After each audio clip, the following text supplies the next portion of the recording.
बच्चे हमारे और हम बच्चों के, सरकार बच्चों की ही है। हम बच्चों की बात सुनेंगे। मुलायम के बच्चे की बात सुनने वाली बात नहीं है यहाँ पर, लेकिन इन बच्चों की बात सुनेंगे भाई। ठीक है, समझिए। इनकी सुनेंगे।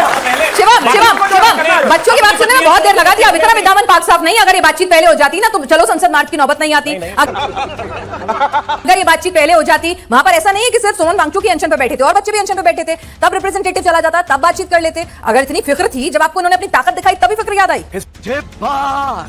बताए हुए कभी भी कोई सही चीज आप कॉन्टेक्स्ट में नहीं डाल सकते। अच्छा। इसी संसद में इसी जगह पर गौ सेवा आंदोलन हुआ था और इसी रेल भवन को क्रॉस करते हुए पुलिस चली गई थी। गौ सेवा आंदोलन में इंदिरा गांधी जी की पुलिस ने गोली चलाई थी, 60 लोग मरे थे। 60। वाह, क्या एक्टिंग कर रहा है। अगर कोई ऐसी स्थिति होती तो देखिए क्या भारत है ना, अभी हुआ था श्री राम नया इंडिया है ना, आप ही लोग कहते हो ना नया इंडिया है। बिल्कुल, तभी तो सवाल किया पहले दिन, जिस दिन यहां पर दिपके आए, उन्होंने कहा कि भाई हमें वहां पे प्रदर्शन करना है। मुझे अनशन कितने दिन से चल रहा था? 20-22 दिन के करीब था। कर लेते संवाद। लेकिन अब एक चीज मुझे जब संसद पे जब पूछ किया, जब पूरा दिल्ली में हमने देखा जो तस्वीरें आई, आप उसका इंतजार कर रहे थे कि वो सब हो और फिर बात करें। पिनाज जी मुझसे बात कहा कि भाई अगर इतने सारे हिस्ट्री शीटर, रेपिस्ट, मर्डर के आरोपी अगर वहां पे पहुंचने में कामयाब हुए तो भाई आपका इंटेल क्या कर रहा था? मैडम, ताकत तो दिल्ली पुलिस या किसी भी पुलिस या इस देश की सेना की पूछो मत, ताकत तो इतनी है, बराबर वालों से पूछ लो, पड़ोसियों से। ताकत की बात मत करिए। लेकिन बच्चे, तो चलिए शुरू करते हैं।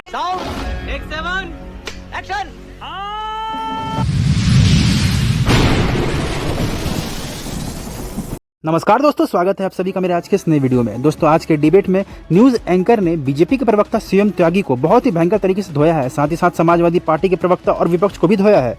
दोस्तों, न्यूज़ एंकर का साफ साफ कहना है कि आप जो इतनी डींगे हाँक रहे हो कि हम छात्रों के लिए काम करते हैं, छात्रों के साथ बात करते हैं, तो आखिर 30 दिन प्रदर्शन होने के बाद आपने बात क्यों किया? बात तो पहले भी हो सकती थी, आखिर पहले आपने बात क्यों नहीं किया? या आप इस चीज़ का वेट कर रहे थे कि पहले छात्रों को लाठी से मारेंगे, डंडे से मारेंगे, उन पर पैलेट गन चलाएंगे, उसके बाद जब वो लोग घायल हो जाएंगे तब हम उनसे बात करके खुद को अच्छा साबित करने की कोशिश करेंगे? तो दोस्तों, बहुत ही मजेदार डिबेट हुई है। आप सभी ये वीडियो पूरा देखिएगा और अगर आप मेरे चैनल पर नए हैं तो मेरे चैनल को सब्सक्राइब करना मत भूलिएगा। आइए देखते हैं, मजा आएगा।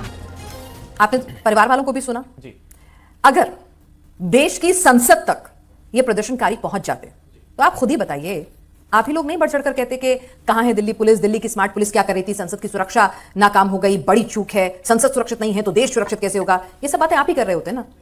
तो अगर बताता हूं, अगर रोका तो फिर क्या गलत किया साहब? नहीं, रोकना गलत नहीं है, जिस तरीके से रोका गया वो गलत है और ये पूरा मुद्दा वही है। रोकना पहली चीज, आप इंटेलिजेंस आपके हाथ में है, आईबी आपकी है, इंटेलिजेंस फेलियर आपको समझ में नहीं आ रहा है कि भीड़ कितनी आने वाली है, कौन आने वाले हैं, फिर आप बताएंगे ये पाकिस्तान के थे, ये चाइना के थे, वो उससे मतलब नहीं होता। इंटेलिजेंस आपका है, पुलिस आपकी है। पेलेट गन कहां चलाया जाता है, कहां नहीं चलाया जाता, इसका एसओपी होता है। कैसे चलाया, ये बड़ी अच्छी बात कही आप जाता है वो भी एसओपी होता है। ये पहले तो हम मान ही नहीं रहे थे पेलेट गन चला है, अब पेलेट गन चला है, कौन था सामने और क्या मुद्दा था, ये समझ में आना चाहिए। पुलिस वालों का अधिकार है, बिल्कुल पुलिस वालों को, जो भी हमारी आंतरिक सुरक्षा देख रहे हैं उनके अधिकारों की बात सरकार को समझनी चाहिए। कैसे उनको जो पुरानी पेंशन है वो दी जानी चाहिए। 2005 के बाद पुरानी पेंशन नहीं मिलती आंतरिक सुरक्षा में जो लगे कर्मी हैं, सम्मान तो दे दीजिए। बेचारा सम्मान भी नहीं दे पाते पुलिस वाला कैसे? मैं आपसे पूछ रही हूं, एक बात बताइए ना, अगर कल को मुझे देश की सुरक्षा करने के लिए निकलना है एक वर्दीधारी को और पता है कि भाई सामने वाला गलत कर रहा है या फिर गलत इंटेंशन हो सकती है, भाई 50 की भीड़ है, उसमें से हो सकता है 30 ठीक हो, 20 गलत भी हो, ठीक है, अगर वो आगे चले जाएंगे तो खतरा हो जाएगा। भीड़ में फिर डंडा करके तो सबको हटाना पड़ेगा। अगर उसके डंडे पे, अगर उसके आंसू गैस पे, अगर उसके हवाई फायर पे, हर चीज पे क्वेश्चन होगा तो भाई वो कैसे अपनी ड्यूटी निभाएगा? बात इसकी है कि यूज ऑफ मिनिमम फोर्स ये नियम है बल का, जो हमारे सुरक्षा बल है उनका नियम है। आपको लगता है मैक्सिमम फोर्स का यूज हो रहा है? बिल्कुल हुआ है। आपको लग रहा है? हाँ, पुलिस वाले को जैसे दौड़ा दौड़ा कर, अगर नहीं होता तो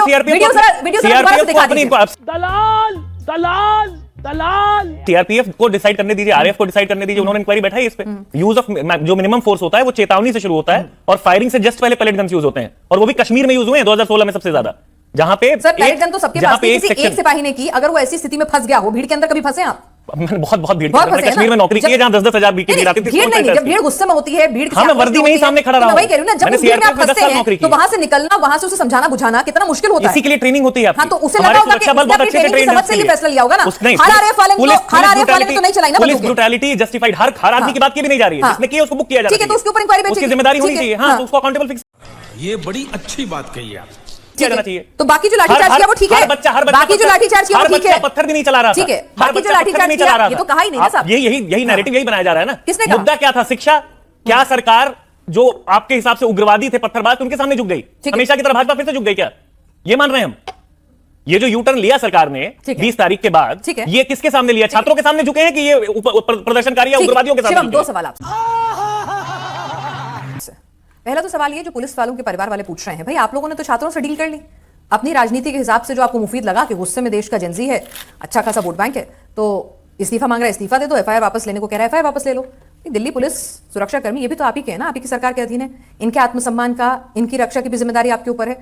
अब ये लोग कह रहे हैं एफआईआर कराएंगे, अब तो कैश 22 सिचुएशन हो गई आपकी। नहीं, मैं मानता हूं कि जिम्मेदारी हमारी है, सरकार हमारी है, तो चाहे स्टूडेंट्स हैं, छात्र हैं, उनकी भी जिम्मेदारी हमारी है। और अगर पुलिस पर कोई ब्रुटैलिटी होती है, उन पर कोई हमला होता है, तो उसकी भी जिम्मेदारी, और उसकी जिम्मेदारी तय करने का अधिकार और जो बाकी सारी चीजें हैं वो भी कानून के तहत सरकार के पास है, कोर्ट्स के पास है। सभी तरीके से चीजों को, पहलुओं को आगे देखा जाएगा। लेकिन भाजपा ने तो हमेशा कहा है कि वहां पर जितने भी छात्र थे उन सबको लेकर सरकार पूरे तरीके से सेंसिटाइज्ड है और इस बात को इंश्योर करेगी कि जो भी उनकी मांगे हैं हम उनको पूरे तरीके से माने और उसको लेकर आगे बढ़े। लेकिन इसके साथ जो वहां पर 2000 से ज्यादा बलात्कारी, बच्चियों को छेड़ने वाले, चेन स्नेचर और तमाम ऐसे लोग थे, उन अराजक लोगों पर कार्रवाई करना भी पुलिस की जिम्मेदारी है, सरकार का काम है और वो हम करेंगे। विनोद, अंग्रेजी बोल बोल के कैसे बात को घुमाया जाता है। इसी को लेकर सारी चीजों को आगे बढ़ा गया। अब इन्होंने कहा कि भाई मिनिमम फोर्स का इस्तेमाल करने का जो है कानून है। बिल्कुल ठीक बात है भाई, 170 से ज्यादा पुलिस वाले घायल हुए हैं और करीब 51 छात्र घायल हुए हैं। दुनिया में कोई एक ऐसा प्रोटेस्ट बताओ जहां पर जो लाठी चला रहा था वो 170 घायल हो गए और जो खा रहे थे वो मात्र 45। ऐसा नहीं हो सकता भाई। ठीक है, समझिया। ये उनका आर्ग्यूमेंट है, मेरा नहीं है। लेकिन मैं एक चीज फिर भी मानता हूं कि अगर किसी छात्र पर गलत स्थिति में आकर एक भी लाठी पड़ी है या लगी है या किसी ने की है तो वो भी कोर्ट में जिम्मेदार होगा और तय की जाएगी। परंतु कृपया करके इस तरह की स्थिति मत करिए। रेल भवन की बैरिकेटिंग पर पहुंचकर लोग बार बार बैरिकेटिंग चढ़ने की कोशिश कर रहे हैं। आरएएफ का जवान भाग रहा है, उसको पीछे उसके भीड़ भाग रही है, उसको लगातार मारा पीटा जा रहा है। ऐसे लोगों को किया जा रहा है, ये बर्दाश्त नहीं होना चाहिए भाई। और मैं एक और चीज कहना चाहता हूं, इन्होंने कहा इंटेलिजेंस फेलियर। वहां पर जब पुलिस वाले थे, जब भीड़ वहां पर बढ़ी, पुलिस वालों ने कहा कि हम इनके आधार कार्ड चेक करना चाहते हैं क्योंकि हमें ऐसी आशंका है कि यहां पर कोई दिक्कत है। विरोध में आगे सारे लोग कहा कि नहीं आधार कार्ड चेक नहीं होगा, ये तो स्टूडेंट्स को परेशानी करने की बात है, ऐसा हो रहा है। तो अगर ऐसे करोगे तो भाई जो जितने भी गुंडे बलात्कारी भ्रष्टाचारी हैं वो बच जाएंगे। बीच में नहीं बोला। अब एक और चीज कहना चाहता हूं, एक मेरा भी सवाल है जो मैंने आपसे कहा, अब इन परिवारों की एफआईआर का क्या करना है? अगर ये परिवार वाले, भाई इनका भी तो देश के नागरिक ये भी हैं। आपने तो छात्रों को कमिटमेंट कर दिया अपने हिसाब से, आपको लगा वो गुस्से में नाराज है, सबसे मुफीद काम यही है विपक्ष न चढ़ बैठे कि इनकी एफआईआर की मांग मान लो। ठीक, उसमें कानूनी दांव पेच भी आ रहे हैं और साथ ही साथ उसके अंदर अब परिवार वाले कह रहे हैं भाई हम तो एफआईआर करा सकते हैं ना। अब वो एफआईआर करा देंगे तो छात्रों को आप कैसे समझाएंगे? बात तो सही है।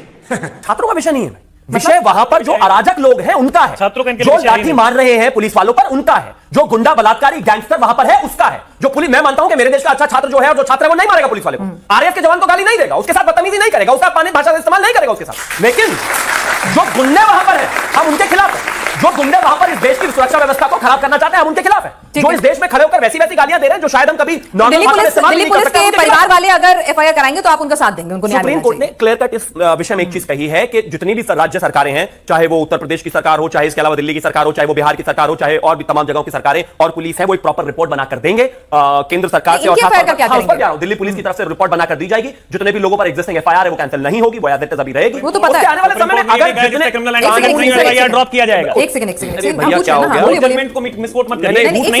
रुकिए, आपका नंबर भी आएगा। आप सीजेपी वाले हो गए हो क्या? यहाँ भी ऐसा ही करना है आपको? हंगामा शांति से सुन लो यार, जैसा बातें इनके बीच में बोला सामने उससे दिक्कत है इनको। ठीक है, अपने सभी वालों ने घुटनों पे ला दिया आपको भाई साहब। एक तो इनका ये आप नहीं ला पाए बतौर विपक्ष, इसमें वाहवाही मत बटोरिए साहब। बच्चों ने ले आया, बच्चों को क्रेडिट देना चाहिए। तो आपको भी तो देखना चाहिए ना, जो काम बच्चे कर सके वो विपक्ष क्यों नहीं कर पा रहा है 12 साल से? इसीलिए सत्ता से दूर रह जाएंगे। आम आदमी पार्टी जैसे दिल्ली में सत्ता में आ गई थी, ऐसा ना हो कि सीजेपी एक नई पार्टी बन जाए, आपके लिए दिक्कत ना हो जाए साहब। ठीक है, उस पर बात करेंगे। तो ये लोग जो है ना अलग लेवल के डेलुलू में रहते हैं, कहते हैं सरकार को झुका दिया, सरकार को गिरा दिया। आप लोग बड़ा जेंजी वाले वर्ड इस्तेमाल कर रहे हैं। हाँ, डेलुलू। हाँ, मैं हमेशा से ही ऐसे रहता हूं, ऐसा पहले प्रधानमंत्री ऐसे अलग लेवल डेलुलू में रहते हैं भाई। इनको पहले जब बात नहीं कर रही थी सरकार, बात क्यों नहीं कर रहे हैं, बात क्यों नहीं कर रहे हैं, बच्चों से बात क्यों नहीं कर रहे हैं, सवाल क्यों नहीं कर रहे हैं, ये देश के बच्चे हैं, देश के लोग हैं। अब कर लिया, अरे ये तो झुक गए, ये तो गिर गए। सुनो भैया, पहली बार नहीं झुके, पहली बार नहीं झुके, आदत है आपको। बच्चे हमारे हैं और हम बच्चों के सरकार बच्चों की ही है। हम बच्चों की बात सुनेंगे। मुलायम के बच्चे की बात सुनने वाली बात नहीं है यहाँ पर, लेकिन इन बच्चों की बात सुनेंगे भाई, इनकी सुनेंगे हम। शिवम, बच्चों की बात सुनने में बहुत देर लगा दी। अब इतना भी दामन पाक साफ नहीं। अगर ये बातचीत पहले हो जाती ना तो चलो संसद मार्च की नौबत नहीं आती। अगर ये बातचीत पहले हो जाती, वहां पर ऐसा नहीं है कि सिर्फ सोनम वांगचुक ही अनशन पे बैठे थे और बच्चे भी अनशन पे बैठे थे, तब रिप्रेजेंटेटिव चला जाता, तब बातचीत कर लेते। अगर इतनी फिक्र थी, जब आपको उन्होंने अपनी ताकत दिखाई तभी फिक्र याद आई। हिस्ट्री को कभी भी बिना बताए हुए कभी भी कोई सही चीज आप कॉन्टेक्स्ट में नहीं डाल सकते। अच्छा। इसी संसद में इसी जगह पर गौसेवा आंदोलन हुआ था और इसी रेल भवन को क्रॉस करते हुए पुलिस चली गई थी। गौसेवा आंदोलन में इंदिरा गांधी जी की पुलिस ने गोली चलाई थी, 60 लोग मरे थे। 60। अगर कोई ऐसी स्थिति होती तो देखते क्या भारत है ना, भी हुआ था श्री राम मंदिर इंडिया है ना, आप ही लोग कहते हो ना नया इंडिया। ये तो बिल्कुल, तभी तो सवाल किया। पहले दिन जिस दिन यहां पर दिप के आए उन्होंने कहा कि भाई हमें वहां पे प्रदर्शन करना है। मुझे अनशन कितने दिन से चल रहा था? 20-22 दिन के करीब तब कर लेते संवाद, नहीं, रोका था लेकिन किसी ने? अब एक चीज मुझे बताइए। अरे बाप रे, ये तो धोती खोल रहा है। संसद पे जब कूच किया, जब पूरा दिल्ली में हमने देखा जो तस्वीरें आई, आप उसका इंतजार कर रहे थे कि वो सब हो और फिर बात करें? पिनाज जी मुझसे बात नहीं करना चाहती, मैं जबरदस्ती उनसे जाके बात करूं। गजब बात हो गई भाई। अच्छा, वो पहले बात उन्हें करना प्रदर्शन, चाहते मैं बता रहा हूं ना क्या था, कोर्ट ऑफ एक्शन क्या था, वो भी सुन लेते हैं। वो आए, उन्होंने कहा कि हम जंतर मंतर पर प्रदर्शन करना चाहते हैं, हमें पता है कि मुझे परमिशन नहीं मिलेगी, और एज इट इज कोट कर रहा हूं उनकी जो बाइट्स हैं, मुझे पता है मुझे परमिशन नहीं मिलेगी, ऐसा भी हो सकता है कि मुझे गिरफ्तार कर लिया जाए। वहां यूएस में बैठ के माहौल बना रहे थे वो एयरपोर्ट पे पहुंचे, बाद में परमिशन पहले दे दी उनको, वो वहां पहुंच गए, जंतर मंतर पर उन्होंने प्रदर्शन चालू कर दिया। उसके बाद सोनम वांगचुक वहां पर आए, उन्होंने लगातार प्रदर्शन किया, अपना मांगे दिखाई। जब उनकी तबियत खराब हो गई तो उनको हॉस्पिटलाइज किया गया। जब उन्होंने कहा कि हमें डायलॉग स्टैब्लिश करना है, तुरंत भारतीय जनता पार्टी की तरफ से 2 मिनिस्टर्स को डायलॉग के लिए नियुक्त किया, उन्होंने डायलॉग।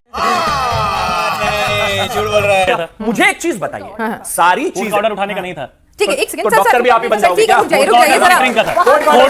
ठीक है शिवम, मेरे को बाकी सब भाई कोर्ट का ऑर्डर था ठीक कि है, under the observation of doctors we need to make sure कि उनकी जो डिटोरिएटिंग हेल्थ है वो खराब ना हो। not to detain भाई him, साहब, not to violate his fundamental rights. Monitor कहां पे? अरे भैया, समाजवादी पार्टी का ऑफिस नहीं है ये। वो तो खुशी खुशी नड्डा जी के हाथ से जूस ले रहे थे ना। इसको नहीं पता, उसकी तबीयत खराब है, इनको पता थी। डॉक्टर नरेंद्र मोदी को पता था। अब कि सारी चीजें ठीक थी, संवाद भी बेहतर था, सब कुछ अच्छा था, लेकिन अगर किसी प्रोटेस्ट में गुंडे, बलात्कारी, मवाली, बच्चियों को छेड़ने वाले गैंगस्टर्स ऐसे लोग घुस जाएंगे तो उनकी पहचान करके बाहर निकालना, चीजों को बेहतर करना सरकार की जिम्मेदारी है। लेकिन जब सरकार कह रही है कि प्लीज कृपया, अगर मान लीजिए इंडिया टीवी पर 10 सेकंड में फर्ज कर लेते हैं, ये बच्चे यहां पर बैठे हुए हैं, इनके बीच में कोई व्यक्ति छुपकर आ जाए, कि कोई भी गुंडा, मवाली, गैंगस्टर, और यहां पर पुलिस आकर कहे कि पिनाज जी या फिर जो भी इंडिया टीवी के लोग हैं कि प्लीज हमें इनके आधार कार्ड चेक कर लेने दीजिए, यहां पर एक खतरनाक आतंकवादी बड़ी बेबस है दिल्ली आप क्या पुलिस, कहेंगे? ये सब भी नहीं कर पा रही। अच्छा, मतलब कमाल बात है, इन्होंने बनाया है। मतलब लाठी चलाए तो बड़ी बुरी है दिल्ली इन्होंने पुलिस। बनाया है। अब प्यार से बात करें, दिल्ली पुलिस इतनी बेबस है कि वो भीड़ में घुस के आधार कार्ड नहीं चेक कर पाई। इतनी ताकत नहीं है दिल्ली पुलिस के पास कि वो आधार कार्ड चेक कर पाए, और इतना इंटेल भी नहीं है, इतना इंटेल भी नहीं है। देखिए दीप्ति साहब ने अभी मीडिया में एक बयान दिया है, मैं वही कोट कर देती हूं। उन्होंने कहा कि भाई अगर इतने सारे हिस्ट्री शीटर, रेपिस्ट, मर्डर के आरोपी अगर वहां पे पहुंचने में कामयाब हुए तो भाई आपका इंटेल क्या कर रहा था? मैडम, ताकत क्या बढ़िया था गुरु। के बीच में अगर कोई गुंडे घुस जाएं तो उनको आप स्ट्रेटेजिकली तरीके से ही बाहर निकाल सकते हैं। आप एकदम इस तरीके से नहीं कर सकते कि सबको लाठीचार्ज हो, ये वो नहीं करना था। हमारा एजेंडा था पहले आता है भाई साहब, इनको तो 2 मिनट पहले, वरना ये आदमी बेचैन हो जाएंगे। प्रिवेंशन के लिए होता है। ताहिर हुसैन, नाजिम, कासिम, जावेद और अनस, पांचों को दोषी करार देते हुए यहां पर इस मामले को समाज के लिए बेहद विभत्स घटना बताते हुए, झकझोर कर रख देने वाला मामला बताते हुए उम्र कैद की सजा दी गई है। दिल्ली पुलिस ने हालांकि अपनी तरफ से इस केस को rarest of the rare case consider करने के लिए कहा था और सजाए मौत मांगी थी। अब अंकित शर्मा का परिवार क्या इस फैसले से, इस सजा से खुश है अतुल, या फिर अब आगे हायर अपील होगी? और दो यहां पर मूल पवार जी, पहले सवाल सीधे, आप इस बात से कभी भी पल्ला झाड़ ही नहीं पाएंगे, चाहे कितना ही पार्टी से निकाल दें, कुछ भी कर दें, कि जब ये सब कुछ हो रहा था वो आम आदमी पार्टी के काउंसलर थे। देखिए, आम आदमी पार्टी के खिलाफ ताहिर हुसैन चुनाव लड़े थे, अगर आपको याद ना हो, मेरे ख्याल से एआईएमआईएम से चुनाव लड़े थे। काउंसलर किसके थे बता दीजिए ना, ऐसा नहीं होता ना, इतिहास के पन्ने पूरे पढ़े जाते हैं। इतिहास के पन्ने पूरे पढ़े जाते हैं, तो फिर इतिहास के पन्ने ये भी पढ़े जाने चाहिए कि ध्रुव सक्सेना जो है वो भाजपा का आईएसआई का आतंकवादी था, जो सोशल मीडिया का उनका हैंडलर था। ये बड़ी अच्छी बात कही आप। सुहेल शाह जो जम्मू कश्मीर में सोशल मीडिया का इंचार्ज था, वो लश्कर तैयबा का आतंकवादी था। मैं बता रहा हूं, हमने भी तो बता दिया सीधा, हमने तो पार्टी से बर्खास्त कर दिया था, हमारा कोई लेना देना नहीं था उनसे कानून के तहत। भाई जो भी लेना देना था, उसी लेने देने में हुआ ये सब साहब। तो मैं बताता रहा हूं आपको, जो लेने देने की आप बात कर रहे हो, तो लेने देने पे उनसे भी सवाल पूछ लो ना। एक बार लगे हाथ अपने पत्रकार से कहते कि भाई उनसे भी पूछो, तुम्हारी पार्टी में आतंकवादी तुम संरक्षण देते हो, उस पर क्या कहोगे? दूसरे की गिरेबान में बाद में झांकना चाहिए, पहले अपने में झांकना चाहिए। और जिसके घर शीशे के हों उसके दूसरे के घरों पे पत्थर नहीं मारने चाहिए। तो जो आतंकवादियों को खुद संरक्षण देते हैं, जरा उनसे भी तो सवाल पूछो। क्या बात है सर, क्या बात है सर, क्या बात, ये बात है। मोहम्मद सोहेल कौन था? जम्मू कश्मीर का सोशल मीडिया का बीजेपी का इंचार्ज, माइनॉरिटी का, वहां पे दिया। दूसरा ध्रुव सक्सेना कौन था? सोशल मीडिया का इंचार्ज, बीजेपी का, वो वहां पे संरक्षण दिया। फिर तालिब हुसैन शाह कौन था? भारतीय जनता पार्टी का लश्कर तैयबा। किसने कहा? और अभी तो रुको, क्लाइमैक्स अभी बाकी है। हमने धक्का दे दिया पार्टी से बाहर, इन्होंने निकाला। इन्होंने तो ये तो अभी नहीं कहते, ये तो अभी नहीं कहते। कौन हो गए? आतंकवादी दोषी करार हो गए? नहीं, ये पूछ रहे हो आप। वो पकड़े गए।